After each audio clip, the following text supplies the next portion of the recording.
2:30 વાગ્યાના અરસામાં જે આ મહાવીરસિંહ જે છે, મહાવીરસિંહની વાડીએ 11 જેટલા લોકો ત્યાં બેઠા હતા અને રમી કે જુગાર જેવી રમતા હતા, જેમાં 4 લોકો જે છે, જેમાં અજીતસિંહ, બુદ્ધાભાઈ સિંધા, રાહુલભાઈ પોપટભાઈ ચૌહાણ, નિલેશ બીજલભાઈ ડાભી અને એક જે છે કેવલભાઈ રમેશભાઈ સોલંકી, આ લોકો કૂવામાં પડી ગયા। આ કામે પોલીસ દ્વારા જે છે એ મહાવીરસિંહ કે કોઈ જે છે વાલી વારસનો જાહેરાત લઈ વર્તેજ પોલીસ સ્ટેશનમાં એડી દાખલ કરવામાં આવશે અને તેની ઊંડાણપૂર્વક તપાસ કરવામાં આવશે। ભાવનગરના ઉખરલા ગામે 3 યુવકોના મોતનો મામલો સામે આવ્યો હતો। કૂવામાં રહસ્યમય હાલતમાં 3 યુવકોના મૃતદેહ મળ્યા હતા। ઘટનામાં પોલીસ રેડ ન હોવાનો પોલીસે દાવો કર્યો છે। વર્તેજ પોલીસની તપાસ સામે આવતા હવે સવાલ ઉઠ્યા છે। 11 લોકો જુગાર રમતા હોવાની માહિતી સામે આવી છે। 3 યુવકોના મોત અને અન્ય લોકો પોલીસ કસ્ટડીમાં જોવા મળી રહ્યા છે। બાકીના લોકોને ડિસ્ટાફ રૂમમાં રાખ્યાનો પણ આક્ષેપ છે તે અત્યારે કરવામાં આવી રહ્યો છે। પરિવારજનો અને મીડિયાને મળવા ન દેવાતા અનેક સવાલ છે તે પોલીસની કામગીરી પર ઉઠ્યા છે। પોલીસની કાર્યવાહી અંગે પારદર્શિતાને લઈને પણ ચર્ચા વિચારણા થઈ રહી છે। સમગ્ર મામલે હાલ શંકાસ્પદ તપાસના આક્ષેપથી ભાવનગરની અંદર ખળભળાટ મચી ગયો છે।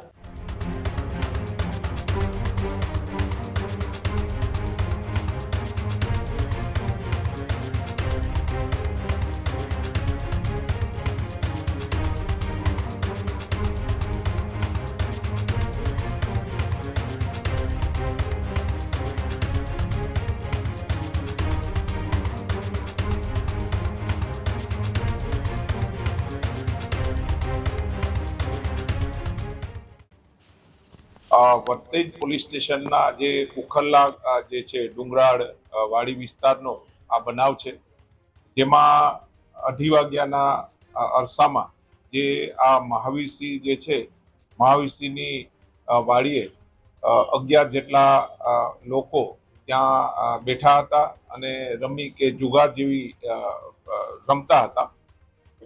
એ દરમિયાન મોટો કોઈ અવાજ આવ્યો તો મહાવીરસિંહે કહ્યું કે કદાચ કોણ હોઈ શકે એવી તેણે મોટા અવાજે આ લોકોને જણાવતા આ લોકોમાં નાસભાગ થવામાં આવી।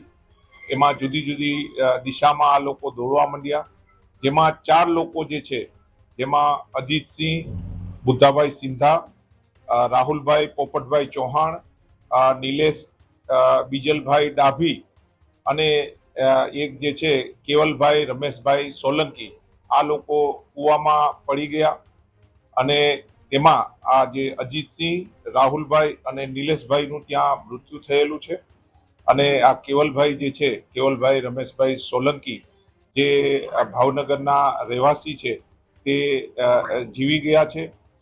તેની બી અમે પૂછપરછ કરેલી છે અને આ રીતનો અવાજ આવતા તે લોકોમાં નાસભાગ થયેલીની હકીકત બહાર આવેલી છે।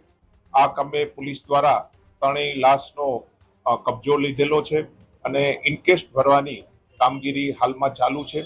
આ કામે પોલીસ દ્વારા જે છે એ મહાવીરસિંહ કે કોઈ જે છે વાલી વારસનો જાહેરાત લઈ વર્તેજ પોલીસ સ્ટેશનમાં એડી દાખલ કરવામાં આવશે અને તેની ઊંડાણપૂર્વક તપાસ કરવામાં આવશે। પોલીસ રેડની વાત છે તો વાસ્તવિકતા શું રેડ હતી? અવાજ હા, એમાં જે છે પર્સનલી એ કહે છે કે ભાઈ આ પોલીસ રેડ હતી કે કઈ, આ બાબતે તપાસ કરતા હાલમાં જે છે કોઈ બી પોલીસ સ્ટેશનમાં આ બાબતે કોઈ ગુના કે કોઈ નોંધ કરેલી નથી, પણ તપાસના કામે આ વિગત જે છે કોણ હતા, આ જે ઇસમો કોણ હતા તેની ઊંડાણપૂર્વક તપાસ કરવામાં આવશે। ખેડૂત ભાઈઓ છે ખેતરમાં ડ્રોન ઉડાવતા હોય છે ત્યારે આપણે એક પ્રશ્ન સતાવતો હોય છે કે જે આપણે અત્યાર સુધી જીપીએસ ટેકનોલોજી વાળા ડ્રોન વાપર્યા છે, જેથી કરીને મોબાઈલ ટાવર છે અથવા તો હાઈ ટેન્શન લાઈન પસાર થતી હોય, કોઈ વૃક્ષો હોય, ત્યારે જે જીપીએસ ટેકનોલોજી વાળા ડ્રોન છે એમાં ટકરાય અને ટ્રેસ થાય છે।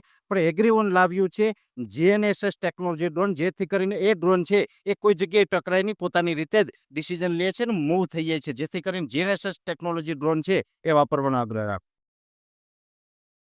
હજુ સુધી તમે અમારી ચેનલને સબસ્ક્રાઇબ નથી કરી તો અત્યારે જ ન્યૂઝરૂમ ગુજરાતને સબસ્ક્રાઇબ કરો, ફેસબુક અને ઇન્સ્ટાગ્રામ પર ફોલો કરો.